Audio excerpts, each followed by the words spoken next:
welcome to Project Recovery, a podcast about addiction. More importantly, it's about recovery. I'm Casey Scott. I'm an alcoholic, and I'm in recovery. Why are you laughing? You've never started that way before. Well, because we used to say we'd have a sponsor, but right now we currently don't have a sponsor. So Right. I just filled in the blank. Nice job. Remember Well- those books well as you done. were a kid where you fill in the blanks or choose your own ending? Yeah, choose your own adventure. Yeah, and so Yeah. that was just my own adventure. Sometimes my mind's like choosing my own adventure. It's like, am I going to say this? Am I going to do that? Well, and then I just go with it and see what happens. It is fun hanging out with you because I never know what's going to come 9 out times of your out mouth. of 10, it works out. Yeah. That 1 time out of 10, you end up in rehab. Yeah. You know what I mean? And that, It just worked out too, Yeah, eventually. it seems to yeah. be working out. Yeah. So that's Dr. Matt. He's a clinical psychologist. He's the smartest man in the room. Oh, I don't know. I- Josh is valedictorian. That's right, of Utah Right? State. I wasn't valedictorian. Go Aggies. Me and Yeah. him got that in common. Right. But he's like an Adonis. But he graduated, right? Yeah, and I drive a mom's car and got a dad's bod. Yeah, You know what I yeah. mean? If you want to admire somebody, admire Josh. I do admire Josh. Yeah, I mean, his physique, his hair. He's got it all, man. He does. I can't believe he's single. Where should the ladies call? I would just, Facebook? Hit him up on Facebook? I don't think that age is. I don't think he's They on don't- Facebook. they don't do no. Facebook, do they? He's probably on Tinder, Bumble. Yeah. Just search for "sexy Jesus." Yeah. You know what I Bumble. mean? Bumble. Yeah, he'll reach out to you.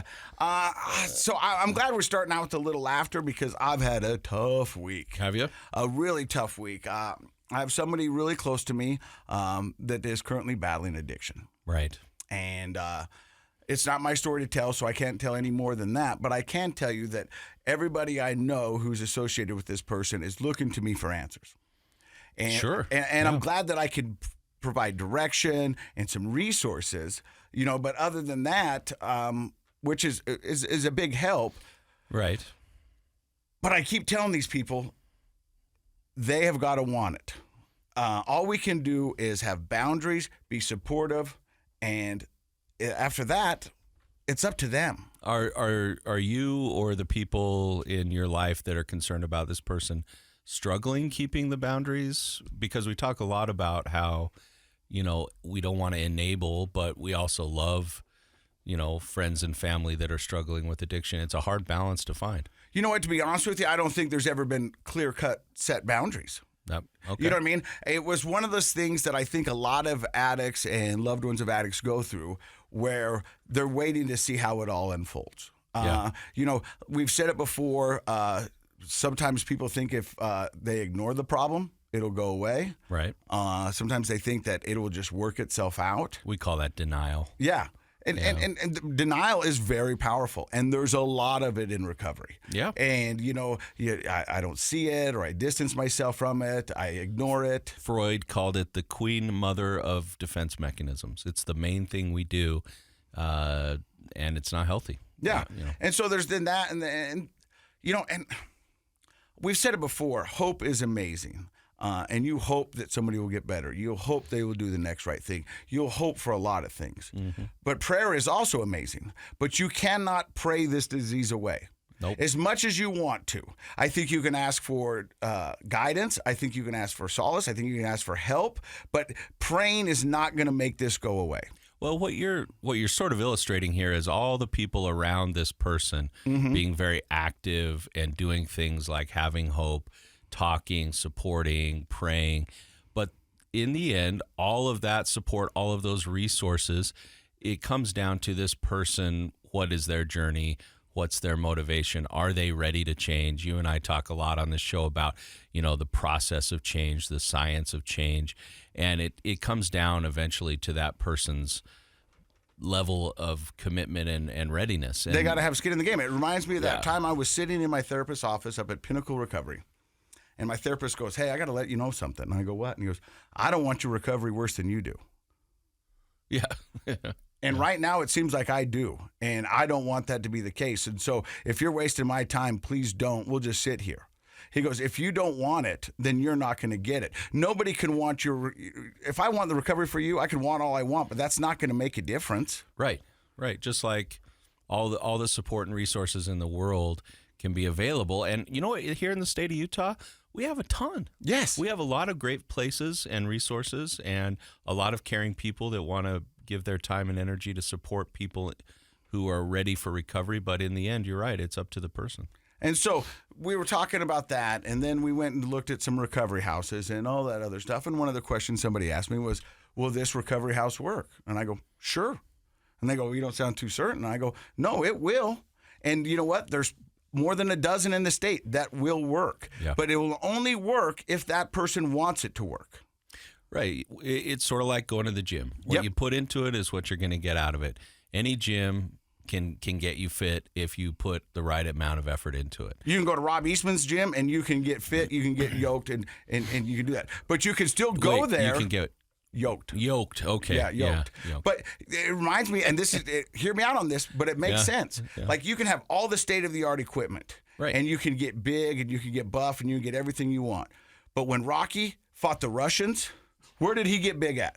In a cabin. In Siberia. Right. Went up there and he was lifting logs and he was running through snow and he was doing all that because he wanted it. He wanted it and it bad. didn't matter what it was going to take, he was going to do it. And so what I'm saying is that, these recovery houses. Be like Rocky. Be like Rocky. Yeah. But you've got all these recovery houses and they're all. They have some differences, but your point is well taken, and that is if a person shows up and they are committed to their recovery, they're going to utilize they're going to get everything they need from that place. When I was in recovery, I walked by that girl on the couch, and for 3 days she said 13, 13, 13. Finally, I asked her, what is this 13? She goes, 13%. 13% of us are going to make it. And I said, I'm going to be one of them. Mm-hmm. She goes, why? I go, because I get a choice. You've already accepted the numbers. I've got a choice in this, and I'm going to fight, and I'm going to get it. And I think that's how you need to attack your recovery. You got to go, how bad do you want it? So let me ask you this. Yeah. This loved one, this friend, family, whatever, loved one of yours, just your opinion, scale of 1 to 10, 10 being the best, where do you think they're at as far as how badly they want it? Just a guess. I'd say 7 or 8. Okay. Is that enough, do you think? So there's for me, and I can only speak on my recovery and what I know. There's physical mindset, and there's a couple components. And I think mentally, a lot of people will say, I'm an 8 and I want this. And then they realize that they're going to have to put boots to the ground and they're going to have to do the work. Well, if they're at 8, why aren't they at 10? I don't know. Yeah.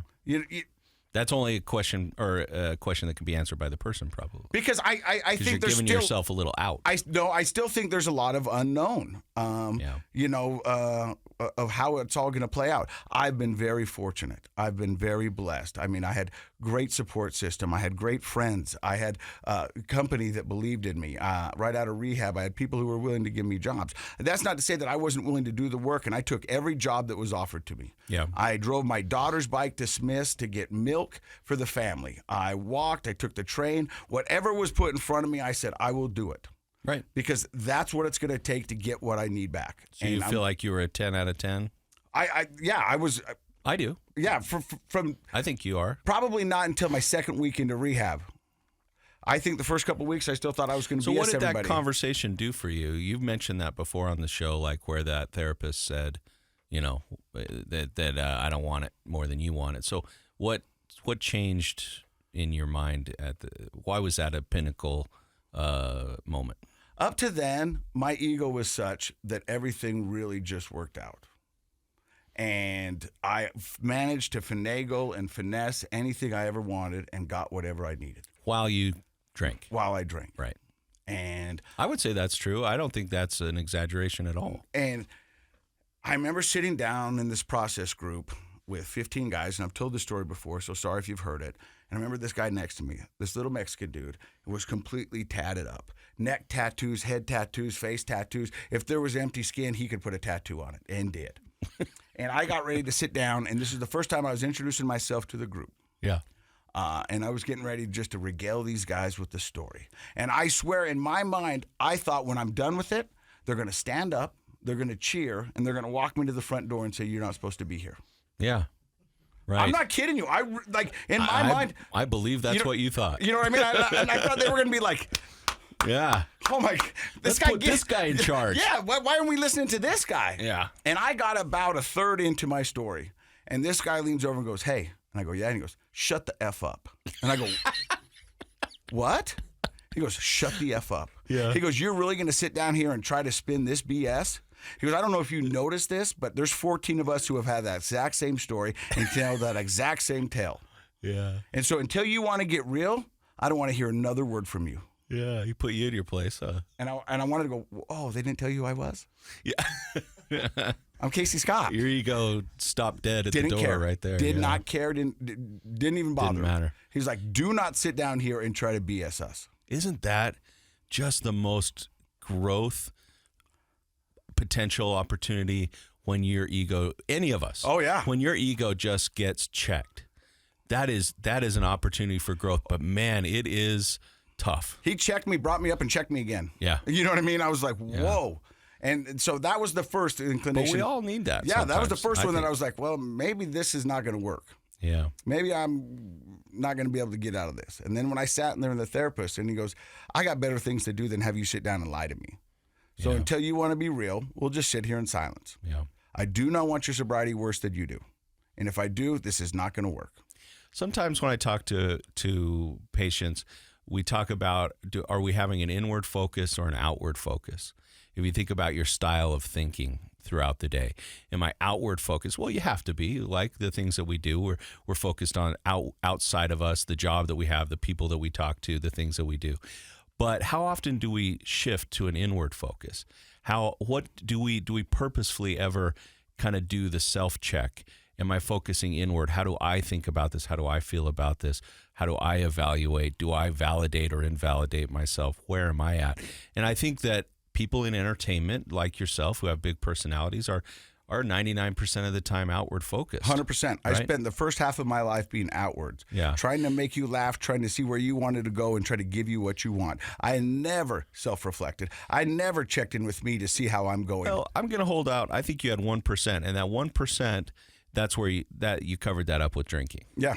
Right? Like that, because the inward focus can get pretty stressful, pretty dicey, especially if you're good at the outward focus.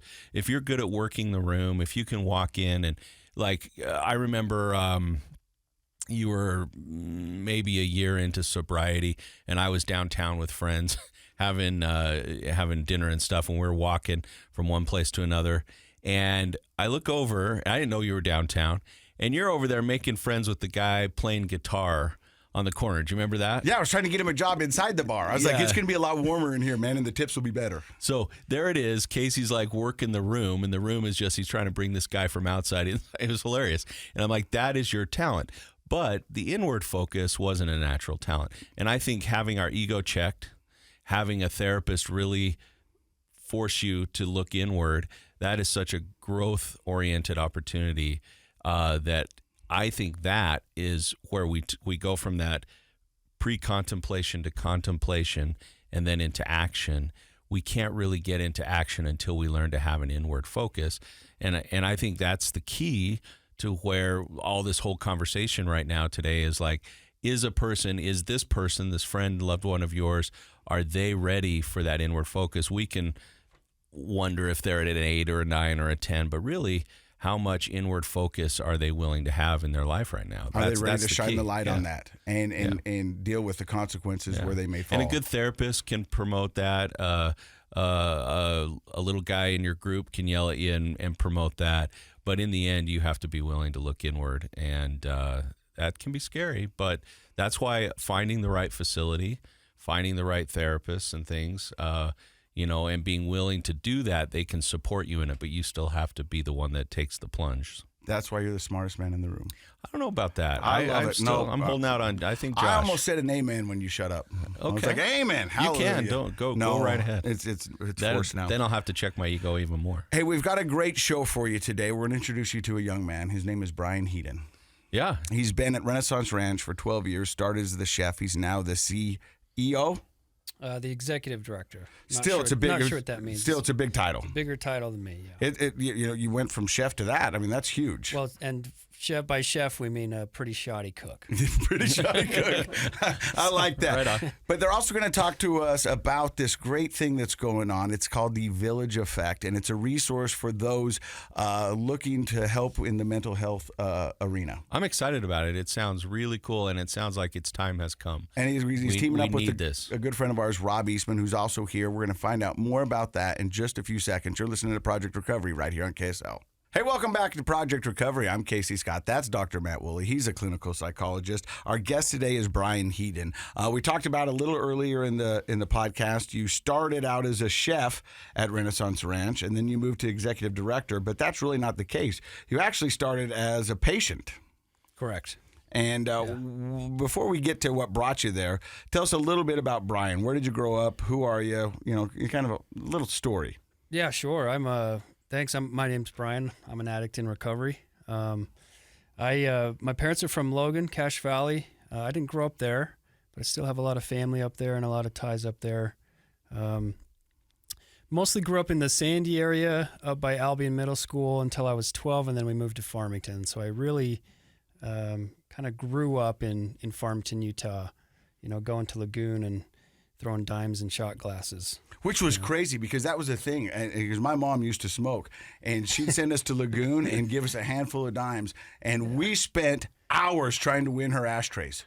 You know what I mean? At Lagoon, and that was a real thing. And as a matter of fact, I remember that. I was talking with my kids. I was like, I remember being in fourth grade and making ashtrays in school to bring home to your parents. And I was always wondering about, what if your parents don't smoke? And they go, oh, it's a change jar. It's like, yeah, but it's really an ashtray. I remember making my parents an ashtray and bringing it home. And my parents are the last people that would ever smoke. And I remember walking home with this, and it wasn't until that moment that I hit the front porch that I was like, what am I doing? Like, why am I bringing my parents? And I remember saying to my mom, like, here you go, Mom, it's an ashtray. And she was like, oh, thanks. I'm going to have to start smoking now. Yeah, it came with a pack of Marlboros. I don't think they do that game anymore. They don't. But you could. That was the easy one to win. The rest of them are sort of rigged, and so I like to collect. I liked how they looked, the shot glasses. Or do you know how you won that game? Yeah, you're flipping dimes, yeah. But you put a little saliva on the dime. Oh. And it See, made I'm it not stick. a cheater. Yeah, I was.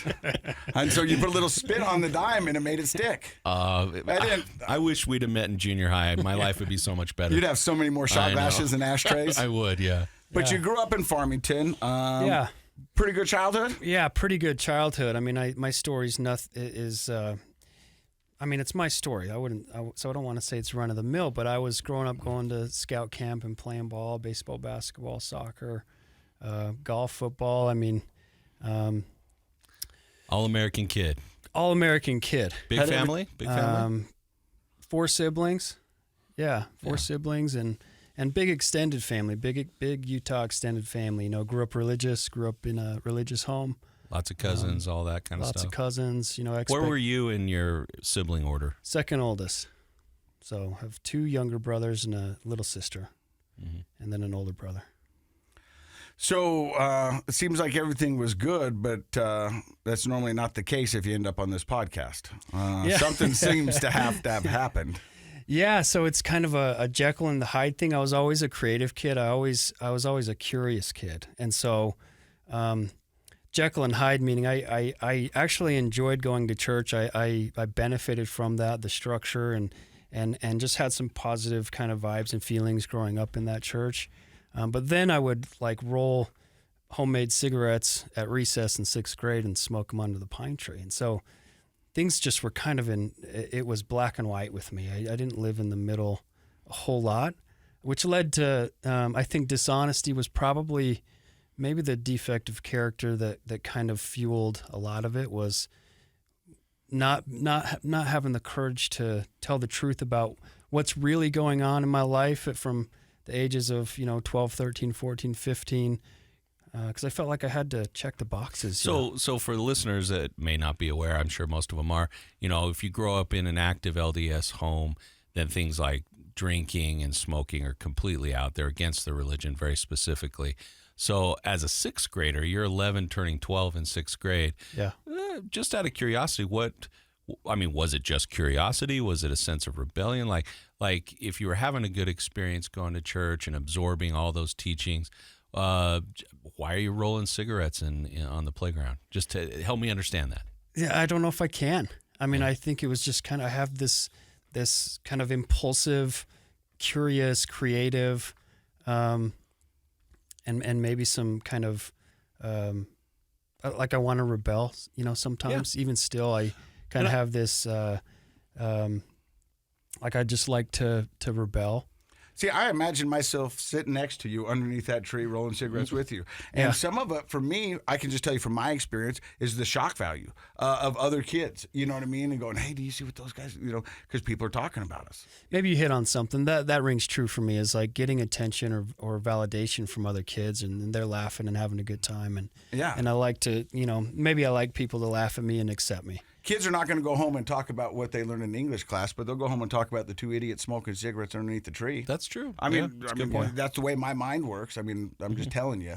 Yeah. Yeah. So you were doing that. I find it very interesting because you're the first person who said it, and maybe because it rings true with me, it was the dishonesty, is the manipulation of being a chameleon somewhat. To play into whoever was in front of you. And when you do that, you're not honest with yourself. Right. Because you're doing what I did and giving everybody what they want. Yeah, so my identity at that point, looking back, I mean, obviously no self-awareness of this back then, but now looking back, it's like my identity was shaped around what you're talking about, which was maybe 5 to 7 external boxes. It's like, okay, Sunday I'm this person, and then when I go play baseball, I'm this person. And then when I go to school, I'm this person. So I'm putting on all these different masks, taking them off to go to the next box, right? If that makes sense. And that's a tough way to go. Mm-hmm. When you're physically, emotionally, mentally growing up, it's like, man, how do you find strength and foundation? Even though I have some really positive mentors and really positive friends and really positive external, places that I can plug into, and I was plugged in. But yeah, I think it was just kind of I never really felt comfortable. I always kind of had this fear of not being enough or not adding up or looking to the future, man. It's like, what if I'm not good at that? What if I fail at that? See, for me, and I remember that as a kid, as a teenager. I had the same fears, and my biggest fear, and this is the first time I ever said on this, is like, if you knew who I really was, you wouldn't like me. Yeah. I think to some degree that's a developmental fear, and for some people it's sort of passing. And what you described, like having the different boxes or the different roles that you were, that's also to some degree developmental, especially in late childhood to early adolescence, where you're like, I'm a religious person, I'm a student, I'm an athlete, I'm a friend, I'm a son. You have all these different things. And as you're growing, your personality and your identity is developing. And eventually, ideally, what we'd like to see in healthy development is a synthesizing of all those. They kind of meld together, and you still play baseball and go to church and go to scouts and go to school, but you sort of become the same person in all those different roles. Even though, you do different things in those different roles, you feel like the same person in all those roles. That's the ideal development. And then that fear kind of goes away because you accept yourself like, I'm still me regardless of my role. People want to Google social scripts. You can Google that. But for a lot of people, they don't feel the permission or they don't feel that acceptance to have it all synthesized into one person in different roles. And so you become different people in different roles. You feel like I have to be completely this way to be accepted here and completely that way to be accepted there. And so you're right. What inevitably develops is a lack of synthesized identity, right? You don't really feel like you really know who you are. And then dishonesty is required to keep it up. Right. Mm-hmm. So if you're going to be the rebellious, smart alecky person in this group, but then the obedient religious person in this group, those don't really go together easily. And so you kind of have to use dishonesty and deception, and people start to go, well, I don't know him that way, or I don't know him this way, and it creates a tension that is hard to maintain as you get older. Yeah. Well, and I think, and then when you start countering any morals or values that you do carry with you, when you start to live and counter those, then we start talking about, for me, things like I have a predisposition for depression in my family. That runs through, and a little anxiety, and I'm pretty laid back, so not a ton of anxiety or stress. But I think when you start to live against who you authentically feel like maybe this is the guy that I am. And I think you get that through feelings, on a feelings level or spiritual level. But man, it gets tough when you start going against that. Sure. We're going to find out who Bryan is and what he's become. You're listening to Project Recovery right here on KSL. Hey, welcome back to Project Recovery. Casey Scott, Dr. Matt Woolley, and our guest today is Bryan Hedin. Now, we just heard you talk about your early childhood, wearing different masks and kind of figuring out who you are, going against your values and stuff like that. Do you remember the first time you went from fake cigarettes to kind of a real alcohol or substance? I do. Yeah, Rob and I were talking about this on the way down. It was this... I was at my buddy's grandparents' condo. They were gone. They were out of town. Maybe there was 6 of us, 8th grade, 14 years old. And we were playing cards. And the loser of the card game, we were making these drinks, not with alcohol, but at first, but with mustard, syrup, and milk. It's like if you lose the hand, you have to drink this. Classic junior high game. Yeah. And that progressed to, hey, let's try some of that, the alcohol under the counter. The next person to lose this card game has to drink some of that. And man, 30 minutes later, we were walking down to the convenience store in cowboy hats and carrying whips. And I mean... Everybody was a little tipsy, huh? It was a little tipsy. But I remember... feeling free. I remember feeling this relief of like, man, this feels better. This feels better than it felt before. And I would say, back to your comment about like not so much anxiety, I'm not going to argue that because I don't know you, but a lot of times people get anxiety. They think it's the same as like nervousness. Like, and that's part of it, can be. A lot of times physically an anxious person feels it and they feel very like nervous, right, in their body. A lot of times our anxiety is more of a cognitive tension, like a pressure to do the right thing or to do things a certain way, a lot of shoulds going on in our brain. And you get used to that. You don't realize that you're carrying that pressure around with you. And I think we've had a lot of people on the show say the first time they had a drink or the first time they took a pill, all of a sudden they felt that freedom, like, they felt released from that. And I think that is a type of anxiety. Or people say, this is what other people must feel like. Yeah. This is normal. Yeah. Well, just so you know, you can challenge me as much as you want, and I'm open to it. That's how we learn, but right? I mean, just learning to think a little more broadly about anxiety. Yeah, I work in anxiety all the time with people, and a lot of times people go, wow, you're right. I guess I do have anxiety, but it's not in the way I think of. Same thing that people do with depression, right?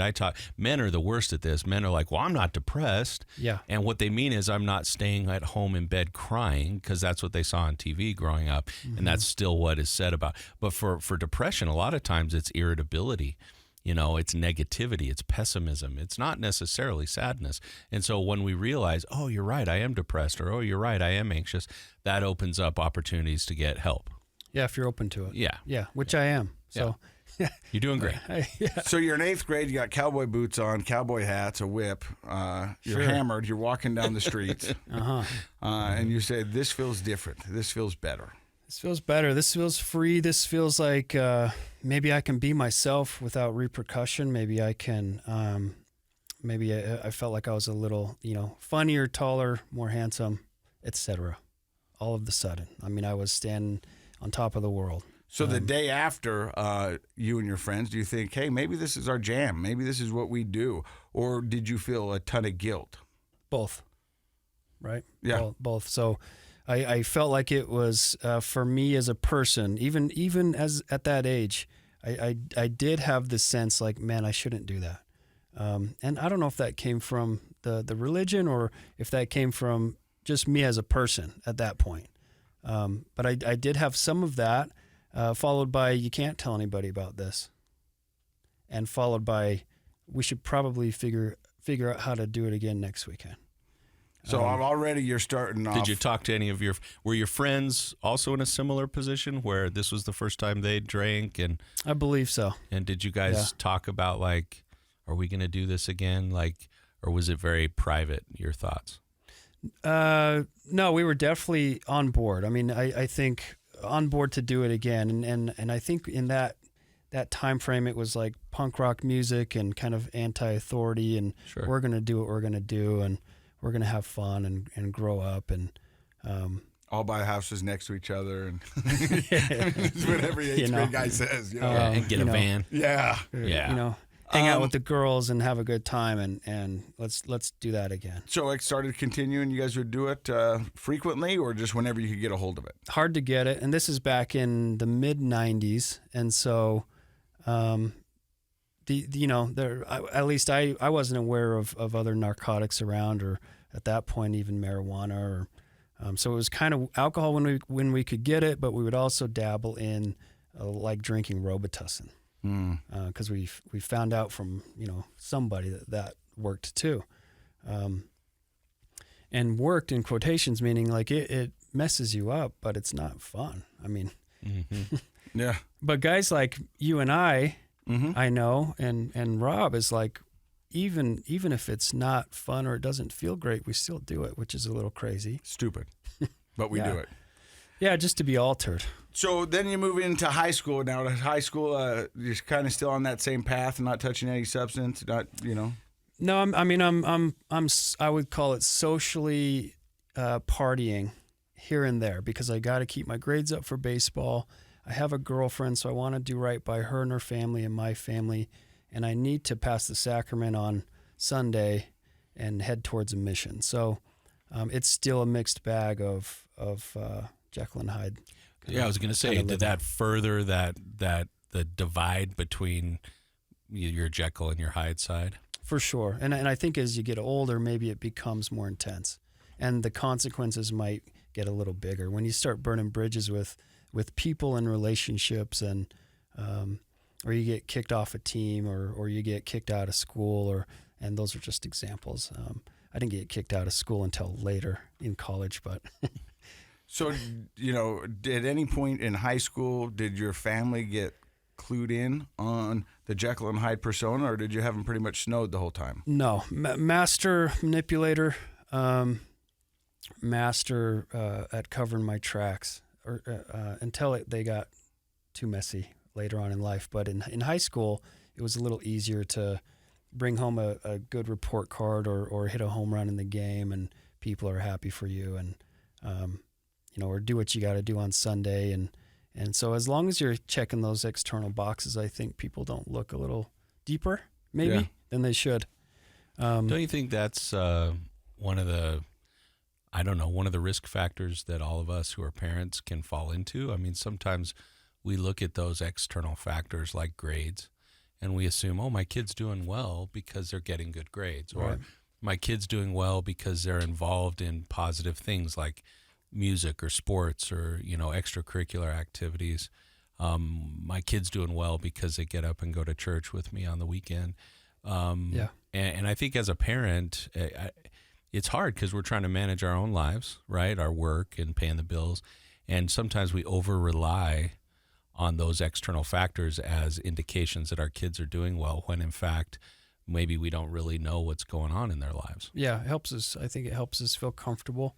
I have 3 kids, 10, 8, and 4, so they're pretty young. But even, now knowing what I know, living how I've lived, I'm not going to be a perfect parent, but hopefully I have some additional tools to check in with them on an internal level. It's like, I know you're scoring goals in the soccer match, and it looks like your grades are pretty good, and I know you like to read, but like, how you feeling? Yeah. So when do things start to get ugly for Bryan? Things started to get ugly when the Jekyll and Hyde life turned into decisions, if that makes sense, meaning I'm going to go on a mission. Okay, that was one of the big decisions. That's a 2-year commitment. That's a 2-year commitment for the LDS Church. And it was for a number of reasons. I felt like I wanted to. That was genuine. I felt like I could get clean if I went off of, at that point I was using Oxycontin and marijuana on a daily basis. And so you looked at it almost as a rehab. Sort of, but I also wanted to Go help people. It makes sense. I mean, I'm not judging. I mean, it makes sense. I mean, you can see how people would think that. It's like, this is going to get me, it's going to be a Control-Alt-Delete. This is going to reboot me, get me back on life's plan, and these are the things that I think I need to be doing. Yeah, back in those days, you were 19 when you went on a mission, right? I was a little older. You were a little older? Yeah. So how long had you been doing that sort of daily use? Shortly after high school. I think that's when that particular drug started to come around, Oxycontin, when it was kind of the opioids, so like 01, 02, somewhere in that. Kind of late 90s, early like 2000s. Yeah, it was just seemed to be everywhere. And I had some people close to me, some friends that got into this kind of Oxycontin situation up there in Davis County. And so it was available. And it's a powerful drug. Yeah. So once you snort, ingest, whatever that drug, it got a hold of you. It's a different ball game than smoking weed and drinking at the pool party. It's a different ball game. It's a daily fuel situation at that point, and it was immediate for me. It was. So did you end up going on the mission? So I call it the MTC West mission. The MTC is a missionary training center. Because I was there for 2 days. And I went down there, started withdrawing, which I didn't totally expect. So physically I was pretty sick. And then I did feel some guilt and shame about being there, unworthy in quotations now at this point in my life. Just for the listener, like in order to be able to be allowed to go on the mission, you would have had to say, I'm following the church's word of wisdom, which means I'm not using any drugs or alcohol. Yeah, and haven't for a period of time. And haven't for a long enough time that they said you're good to go. So you must have lied about that. So I lied about it. Yeah, of course. I mean, I was really good at justifying my lies. It's like I'm going to lie about it so I can go and clean up and start doing the right thing. So maybe I'll get right with God at a later date, but I think he understands the decision today. Because if I tell the truth about it, I won't be able to go, and then I have to deal with, waiting longer, and parents and other people being disappointed about that, and they already have this farewell planned, and yada yada yada. So I'm just gonna go. Well, the truth is, at that age, maybe at any age, that pressure to be seen in a positive light is very powerful. And I think there are probably a lot of people listening to the show today that went into their MTC experience in a similar way for various reasons, that they just felt like, man, I don't want to disappoint or upset anyone.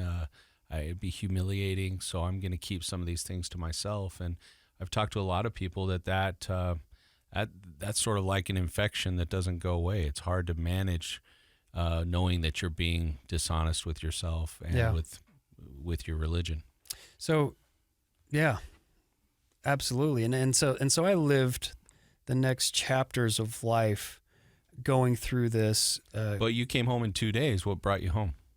He was going through withdrawals, and I know, but I want to hear how did somebody look at you and go, "You're not okay," or no? I went to the what do you call it? A zone leader or somebody that was in charge of our little group. Yeah. And was just like, I need to go home. I just kind of just approached him and told him like, this isn't right for me. And I think they tried to keep me, and we'll talk to us about it and what's going on. And this is pretty normal to be, homesick and afraid here for the first little bit. And it's like, well, actually I have this going on back home with drugs and alcohol and with girls and with this and that. And then they kind of looked at me and said, all right, yeah, I think you need to go. Like I'm dope sick, not homesick. Yeah. So you come home, and then the family obviously is aware of your home, and you're going to have to deal with those repercussions. Yeah. Well, I mean, I had some of that. I mean, I think my father, I remember being pretty disappointed.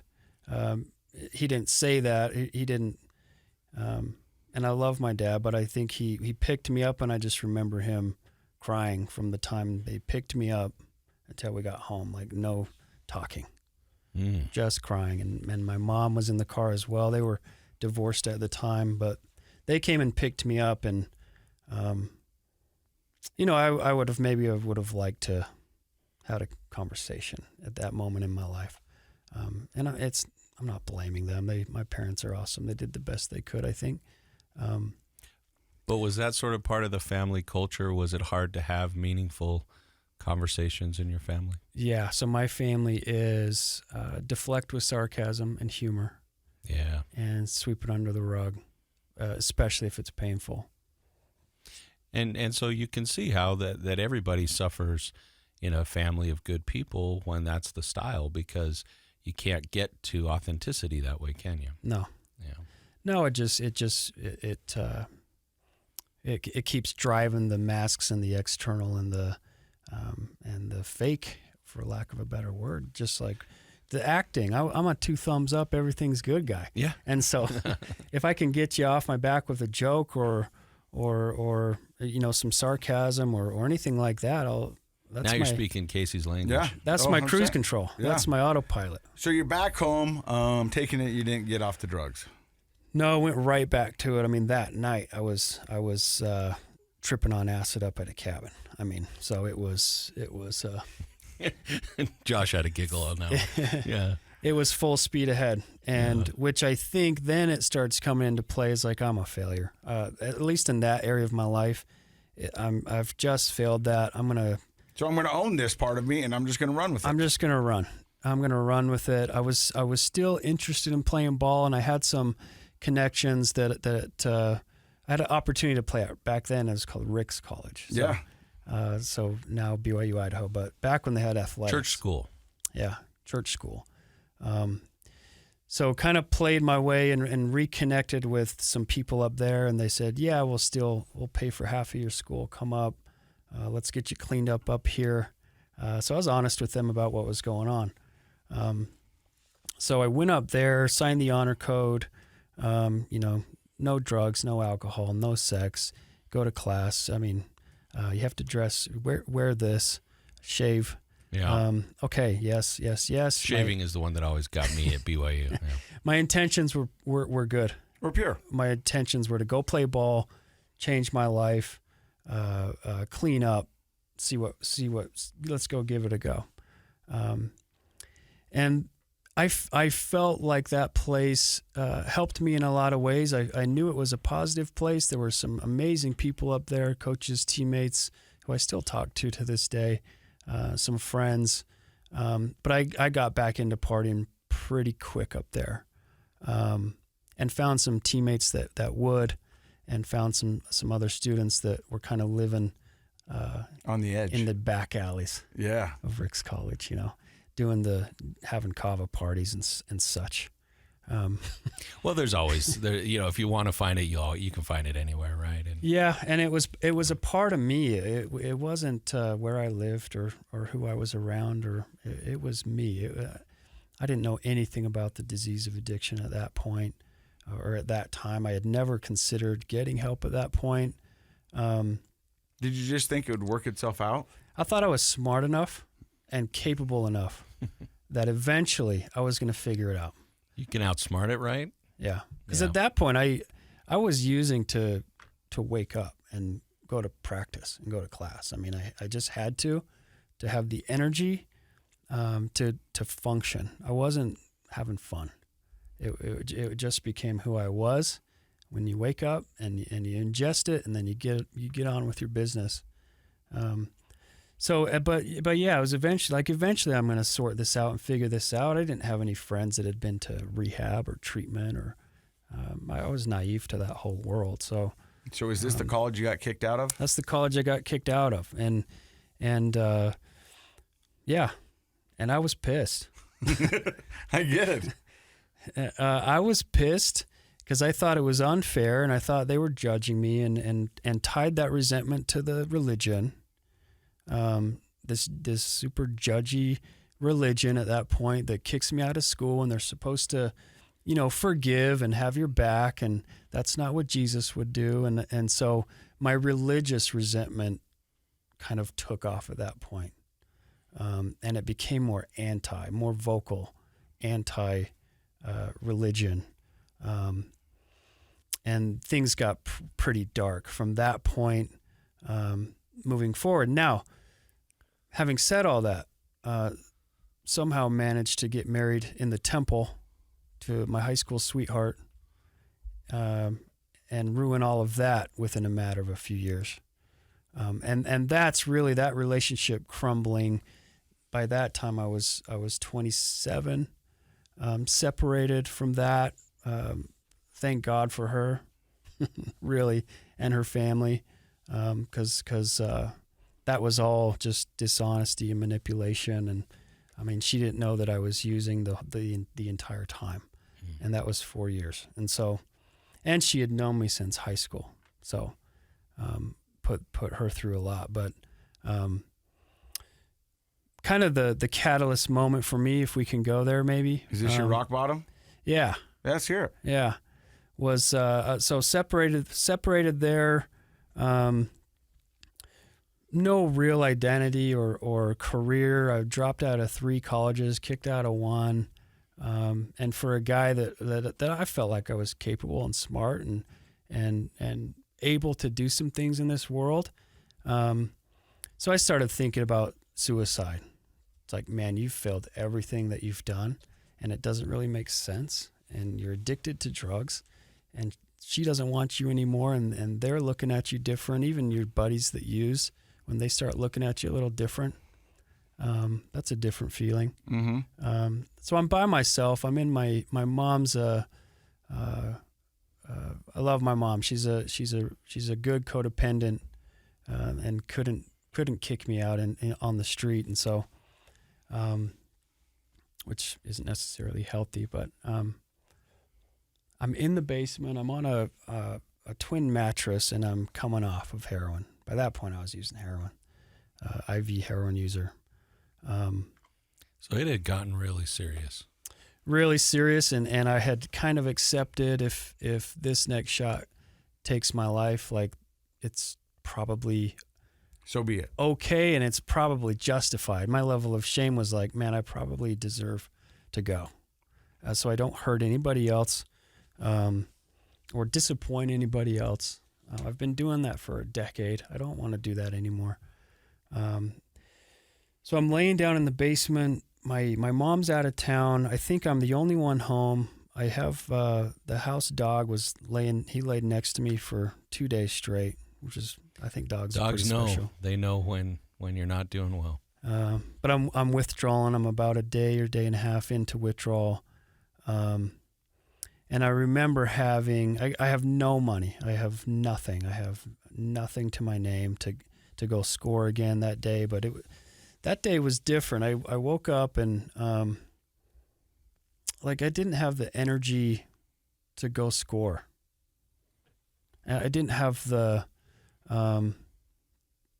like I used to steal gas out of garages and put it in the car and then go to Salt Lake to get heroin without any money, just because I could talk somebody into doing it. I didn't have energy for those kind of schemes anymore. It's like, man, I'm just done. And so the second thought was like, I think it's time to take your life. And that thought that day, because that thought was every day, I would say for the last year at that point in my life. It's like, but I just didn't have the thought that day came with some more weight. It came with some adrenaline, which scared me. It came with some I still get the goosebumps talking about it. It came with like some meaning, like, man, I might do it. And then this third thought came into my head. It's like, maybe you should ask somebody for help, which me and my friend John Red talk about. Is that seems like such a simple thing. Yeah. When you've lived a life like that for the last decade or 2 decades or 3 decades. But that third thought, it's like, maybe you should ask for help. Maybe you should ask God for the strength to ask for help. And right in that moment, I heard somebody in the kitchen upstairs. And so I literally kind of crawled up the stairs onto the kitchen tile, and it was my older brother, Landon.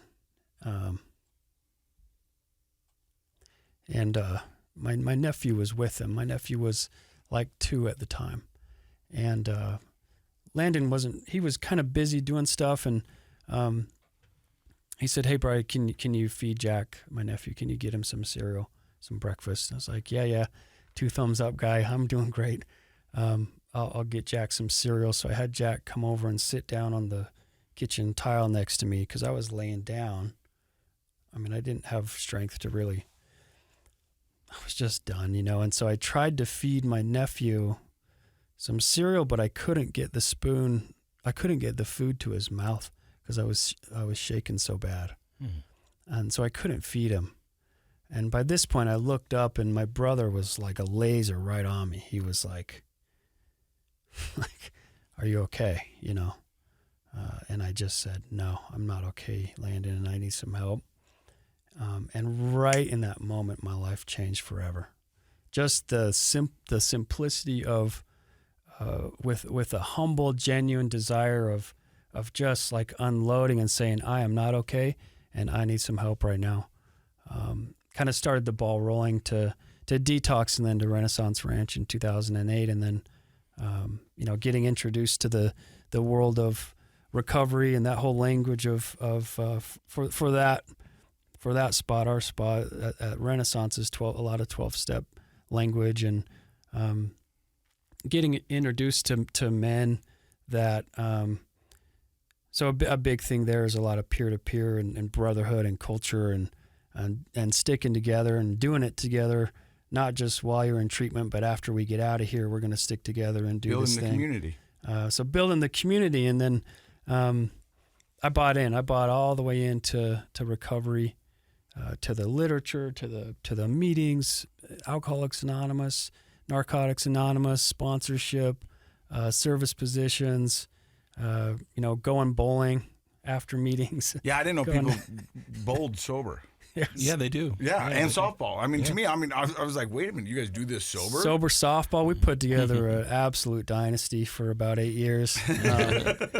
Still have trophies in the barn from that squad, but I mean, just went all the way in with that culture of recovery. And still am. I mean, I'm still all the way in.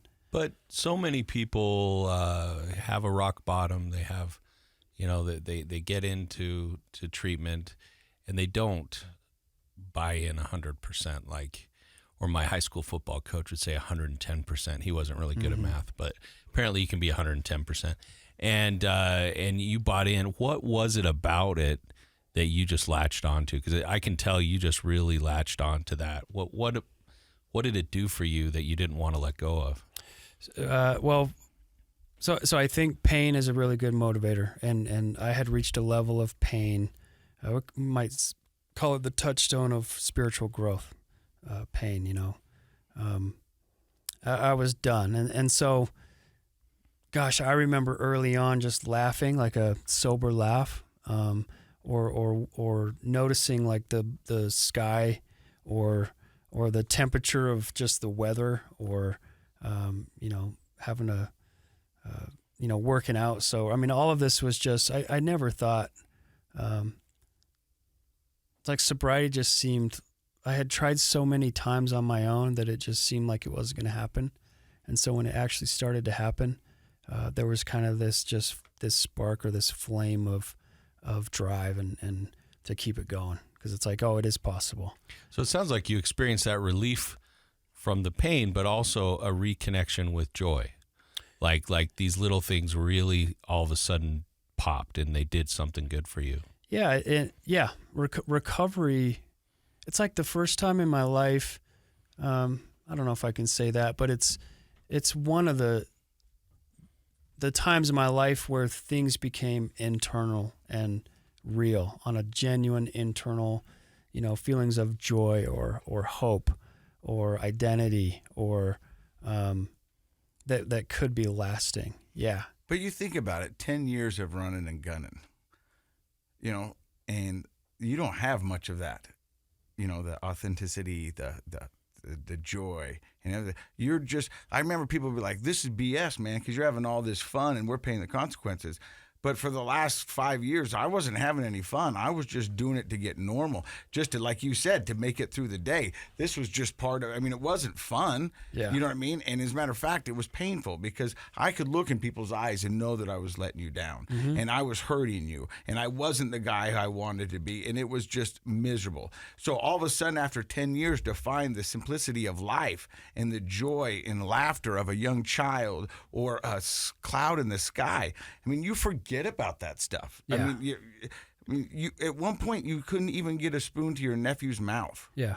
Well, and let me say this: before I could feel those things, I failed to mention, like, I had to learn how to tell the truth, and so that preceded the feelings of optimism and positivity and joy and hope. Was like I needed to get real, and that particular place is a kind of a fast track to get real. Like it's there's not a lot of BS allowed or permitted down there, and it's changed a lot over the years, but it's still, that is still alive. It's like, man, I couldn't run my shtick or my game or two thumbs up it even anymore. So I learned how to tell the truth. I had a therapist down there named Steve Brown, and he could tell I was full of it. He could tell I was a storyteller and that I wasn't honest, because so he challenged me mid-story if I was lying to somebody to stop the story and admit that I was lying to that person. And I'm not sure why, but I'm lying to you right now. And man, if you try that a couple times, Yeah. you might learn to start telling the truth. But man, the dishonesty, the Jekyll and Hyde thing, and learning how to just tell the truth and get and not hide and just be yourself. Be authentic, right? Be authentic. And that might have been the first time, certainly in your adult life, where you felt like you were learning to be your authentic self. Is that true? A lot of that is true. Yeah. Yeah. I'm sure there was other glimpses or moments where I told the truth and it felt good. And then kind of resorted back, right, to cruise control or being dishonest. But yeah, that was a moment that came with some conviction to keep it. Yeah. I want to be this guy. I want to stay like this. So what does recovery look like for you now? It's a lot of people. If I could describe my recovery, it's a lot of still a lot of 12 steps. So self-examination, step 10. A lot of connecting with self, with my God, or higher power and people, and doing that every day. And I really believe in the one day at a time thing. Like, let's wake up and have a good day today, in all areas. And but recovery for me is also like playing golf and not throwing clubs anymore, and doing things that I love and hanging out with my kids and supporting them and hanging out with my wife and supporting her. I got remarried in recovery at about 2 years sober back in 2010. I met Rebecca at a reggae show at Pioneer Park. Just literally bumped into her, and she changed my life for the better in a lot of ways. That's amazing. Dr. Matt, what do you think about Bryan's story? I mean, I guess my takeaway is a little bit about, like, the small things are sometimes the most powerful things, right? And just asking for help, just being honest. They're small and they're huge at the same time. Mm-hmm. And when our problems feel big, I think we feel like we have to have these huge, complicated solutions to them, but they always start with something simple and basic. And I think your story is a great example of, just being humble and saying, I need help. Help me. And that's always the first step towards real change. Yeah. And for me, I think the takeaway is what you said in the beginning of the podcast was the dishonesty, because that really resonates with me. And the dishonesty part of lying to loved ones, lying to yourself, and sometimes it's saying something just so you don't have to be at odds with them, like to make you feel better.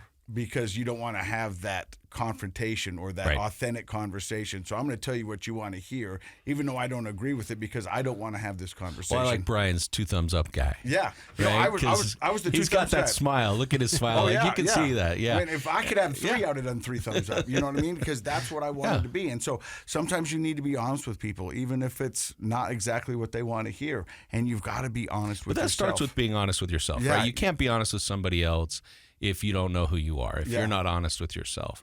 And so it starts by saying, like you started off the show and like you said today, I'm an alcoholic, or I'm a person in recovery. You know, whatever it is, you have to be honest with yourself. And then you can tolerate the fallout that often happens when you're honest with other people. Let's be honest.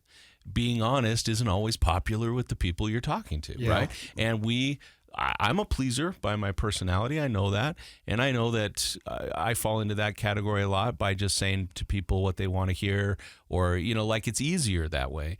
But it isn't in the long run. It's just you're just buying a little short-term peace for long-term misery, right? And so, you got to be honest with yourself so that you can have the ego strength to be honest with other people, because they're not always going to respond the way you'd like them to. Well, Brian, thank you for stopping by. And here's the thing. Go ahead. I want to hear more about... Well, I'm going to tell you this. We're going to have a bonus episode, and we're going to record it right now. You'll be able to go listen to it. Okay. It's all about the Village Effect. We're going to team him up with a good friend of the show, Rob Eastman, and we're going to find out what amazing things they are doing to help the community. You are a media professional. Well, I'm figuring... You are. I'm winging it, bro. Dude, 2 thumbs up. 2 thumbs up. You're listening to Project Recovery. It is a KSL what? Podcast. Giddy up. Hey, welcome to Project Recovery. This is a bonus edition. I'm Casey Scott. That's Dr. Matt Woolley. Why are we doing a bonus edition? Because we got bonus material. We got the bonus guys. That's right. We've got just some great resources for those who are looking to help their family, their kids, their loved ones with kind of the mental health crisis that is upon us. I remember 2 years ago, Dr. Matt, you said mental health will be the next pandemic. Yeah, and I think that unfortunately that's true. I wish I'd have been wrong. And it wasn't just my prediction. That's what we've been dealing with around the whole country.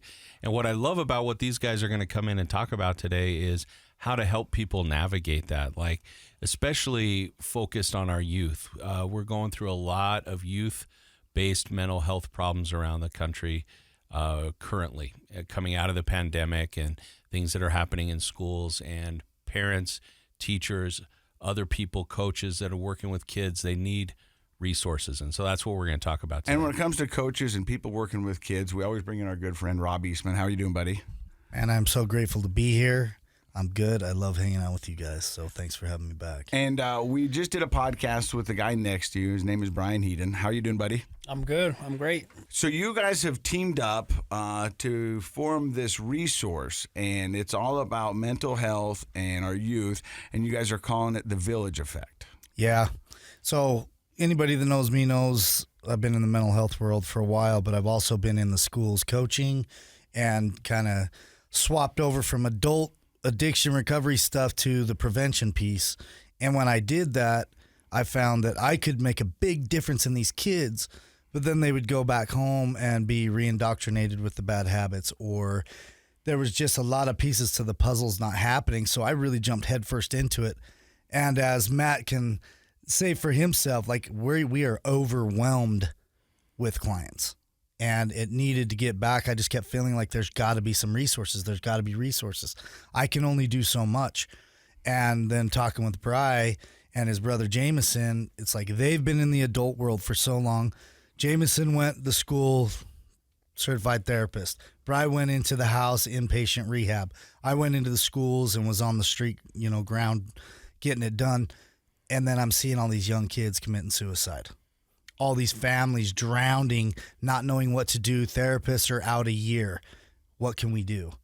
So we started talking, and it's like we've learned so much in our own recovery. We've seen so much in our own travels through work and everything else. We know a ton of people, and we have a ton of resources.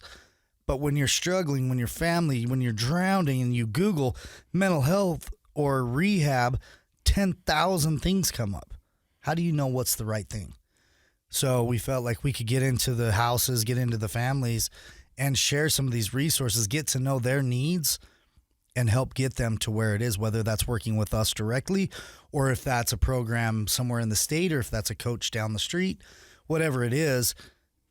We need to get back to that village, raising the kid. Like, parents in this day and age, both parents have to be working. It's expensive. Yeah. So therefore, kids have more time.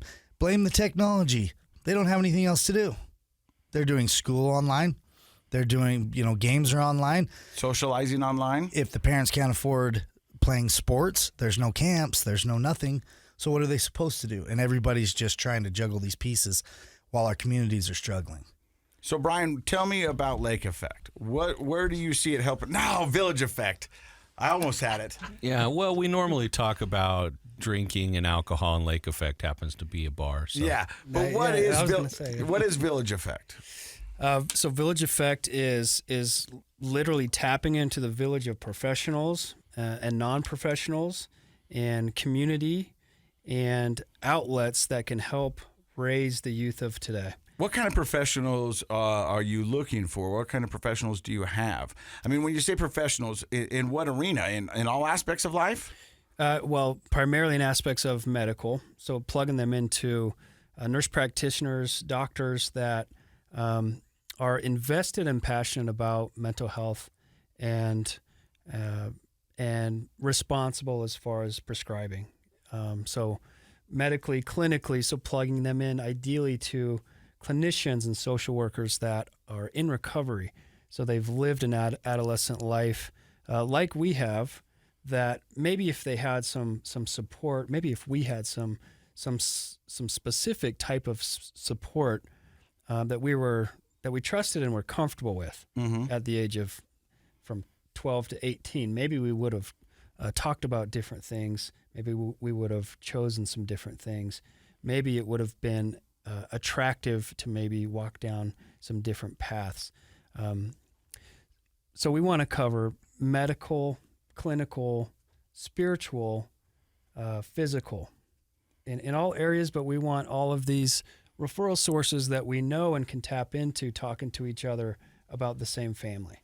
And so we're not referring to go talk to this practitioner here, and then they'd go do that, and it sort of goes okay, and then it's okay, let's go try this therapist 20 miles over here, and they kind of like him because therapy's good for everybody, and that kind of burns off. And I think families are kind of piecemealing or a la carting mental health, where I think mental health is treated with a team that's working together. And so village effect is, it takes a village, right? In quotations, is we're kind of going off of that and really tapping into all of these amazing people ready to help. I mean, working in the adult field for over a decade, there's like this army of really healthy adults that want to help. And for me, it got to a point personally where it's like, recovery is amazing. I've got my life back. I've watched hundreds and hundreds and hundreds of others get their lives back too. But then when you start to educate yourself on what the youth are going through, celebrating recovery for adults just changed a little bit. It's like, man, what if we can stop them before they have to get there? There's this really loud cry for help over here when we're doing great over here now, but like, what are we going to do about this over here You're now? speaking my language, because in my graduate training, it was almost exclusively adults until my last year. And in my last year of training, I ended up doing 1 day a week working with young kids, and I didn't want to do it. I sort of got stuck with it, but I had a great supervisor, and in talking with her, she helped me see, like, it's great to work with adults in various ways. And I wasn't necessarily doing much therapy back in those days. I was working with adults in other capacities. But she's like, I love working with kids because they're in development. They're developing the person, the adult that they're going to become.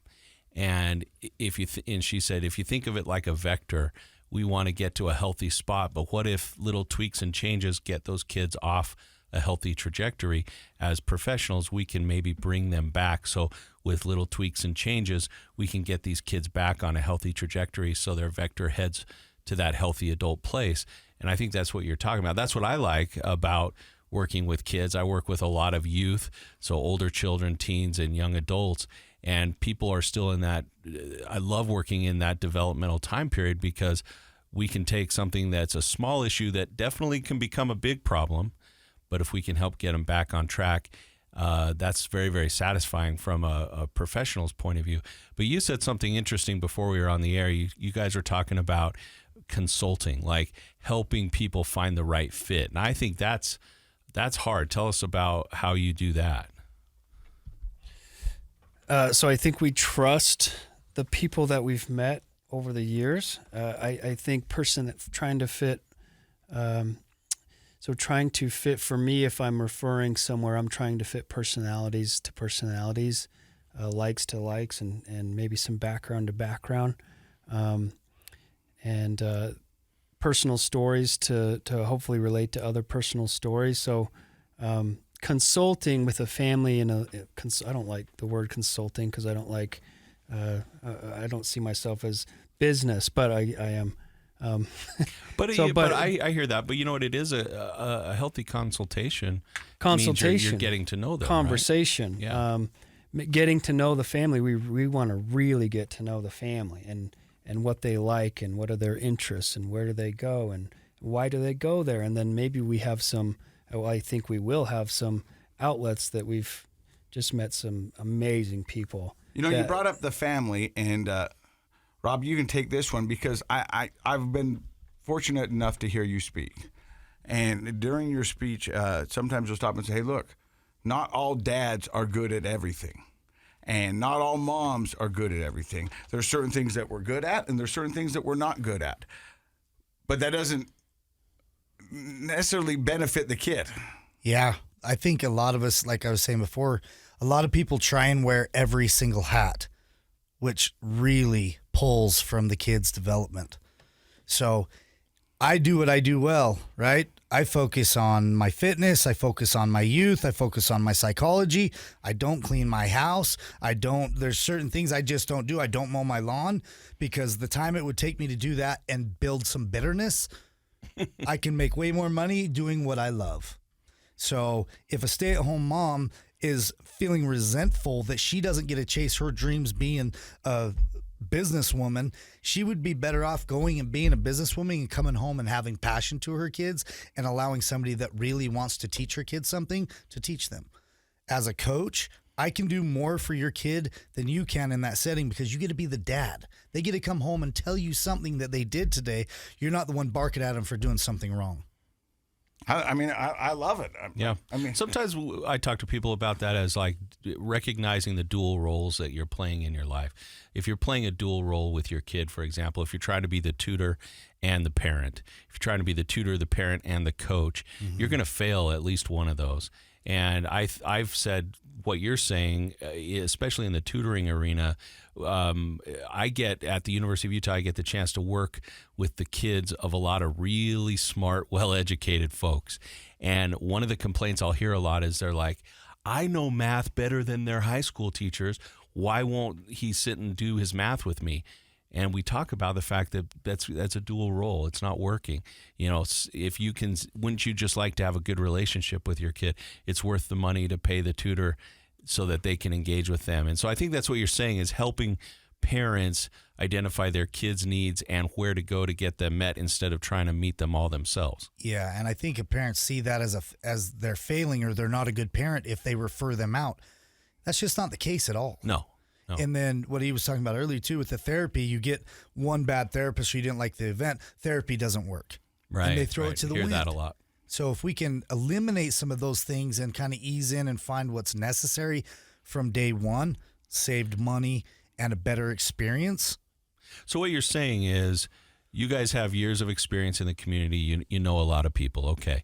But your process is you get to know the kids and the family, the parents, and then as you go through your process of getting to know them, you're able to match them better with the people in the community that can help meet their needs. Is that basically what, now you've got me saying Lake Village Effect. Village Effect does, right? There you go. Because, we know people that younger guys that are 30 to 35 years old, 25 years old, that are LCSWs. They're master's level therapists that love to rock climb. So if you come across a 15-year-old that absolutely loves to go rock climbing, that might be a pretty good resource to plug him into and introduce him to. I think age. So I'll say this: I had a little bit of resentment towards one of my graduate trainers because he used to like to say the phrase, "the art of therapy."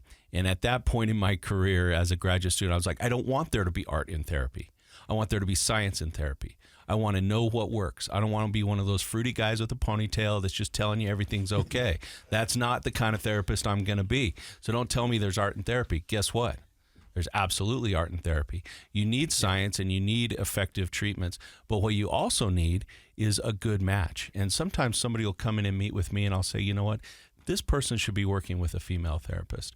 Or now that I'm 50, sometimes I'm like, I was the right therapist for this kid 10, 15 years ago, but I'm probably not anymore. They do need somebody who's 35 years old, right? And so finding that right fit creates the art, it creates the connection that a lot of kids need. Adults can overcome that a little bit more, right? Like an adult who's serious about they don't necessarily have to connect. I mean, it helps still, but they don't have to have necessarily that same interpersonal connection. But you think about a 10-year-old, a 15-year-old, a 20-year-old, there's more art in connecting with them. And so I appreciate the fact that you guys do this. And in reverse, I've done this with Rob because I know I've sent some people to work with him who as soon as I met, I'm like, that person needs to work. They're going to fit with Rob. There you go. Right?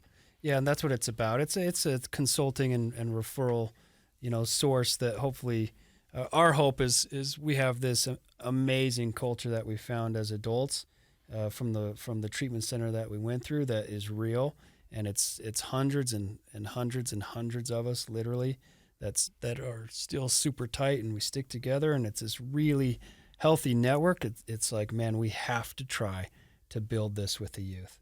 And if we can get them connecting and tethered on a mental health language, recovery language, hope and healing level, and be a part of it and do it with them at a home base, and like let's give it a crack, because if we feel like we can, and if that materializes, I think we're going to help a lot of people.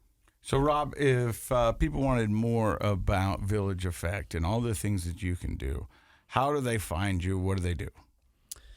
Right now, the best outlet would be to either find me on Instagram at Tattooed Life Coach and the number 8, or we're about a week away from our website going up. But yeah, reaching out to me or Bryan and really getting involved. It's the culture of like bullying or being the cool kid and not crying and all that. We want to make being vulnerable the new superpower, taking action on your mental health the new cool thing, including people, connection, and just all around kindness, man. It's being in those hallways. It's so sad to see those kids want to be so included, and even the ones that are bullying, they're doing it to look cool to be included in that group. It's like, we got to get rid of all of that, strip it down. Everybody has struggles. Everybody has fears. Share them. That will connect you right there with half the room, and then come up with a solution. And we're trying to be part of that initial solution to make it okay for everybody to feel, but not okay to do nothing about it. We want people to take action. I like it, yeah. And we do have a blueprint website that works. It's functional. It's not pretty, but it's going to be. It's villageeffectut.com. Okay. You can get on there and send a message. It'll come to me, and then we can go from there. So if a parent's listening to this and they think, things are just not as good as they could be in our family, I think my kids are struggling, I don't really know where to go, what to do, that would be an appropriate person to reach out. Is that right? Yeah, absolutely. And the other part is we would love to see this happen before crisis. Right. It's so much easier when they've just started to taste the darkness. If they're just having a bad day once in a while, that's way better than if they need rehab or they need medication. Like, that's what athletics and coaching and therapy, it's like people think that's only for the bad time. It's like that's the stuff that will keep you going good and have less bad time. I had that conversation with somebody literally this morning about her significant other, who she is trying to let him understand that you don't have to be broken to go get help. Like that's the old way of thinking. That's what I call, excuse me, physicians, I call it the medical model. Everybody calls it the medical model, and it works in medicine. That's great. Mm-hmm. You don't go in and get your leg set unless it's broken, right? I mean, that makes sense. But that it doesn't work in mental health.